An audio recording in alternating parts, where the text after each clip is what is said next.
Good day po. So maraming nagtatanong sa atin tungkol dun sa nabili nilang pressure washer. Minsan ang sabi nila, bigla na lang humihinto, hindi umaandar. O kaya pabugso-bugso yung pasok ng tubig, parang papatay-patay. So base sa experience ko, no, itong pressure washer na to ay more than 3 years na, no. So experience ko rin yan, ano, bigla na lang siyang namatay, naka-on na siya. Bigla na lang namatay siya, hindi ko alam ba't siya namatay, no? May tubig naman. Yung pala, yung ating ito, titingnan nyo, itong ating gun. Nagbara pala yung niya, no? Doon sa loob, may bara yung butas. So, ang kailangan nyo lang gawin doon ay tanggalin to, no? Tatanggalin natin. Ayan, tatanggalin natin to, no? Ito yung gun natin, yung sa Lotus pressure washer, no? And then yung pressure washer natin may kasamang panundot para dun sa bara. So ayan, no? Bubuksan nyo lang yan, no? Bubuksan para mag-open yung plate na yan, no? And then tanggalin natin, ipasok natin yung panundot doon hanggang sa lumusot doon. Ayan.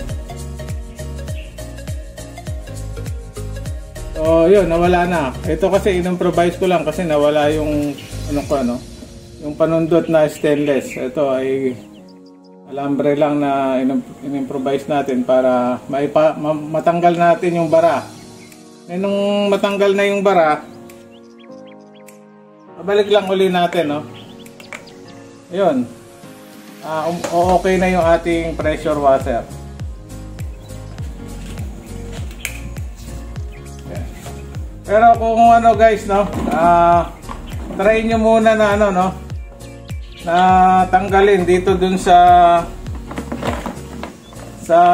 gun. Bigla na lang tumigil. Tanggalin natin yung yung hose dun sa gun para makita natin na mayroon nga siyang bara doon, hindi nagtutuloy-tuloy, pabugso-bugso yung pressure ng tubig, yung paglabas dito sa ating pressure washer gun. And then guys, pansinin nyo yung mga matatagal na pressure washer. Ito kinakalawang kasi nga hindi natin napapatuyo pagkagamit natin, basta na lang natin ihahalang ganyan kung saan lang.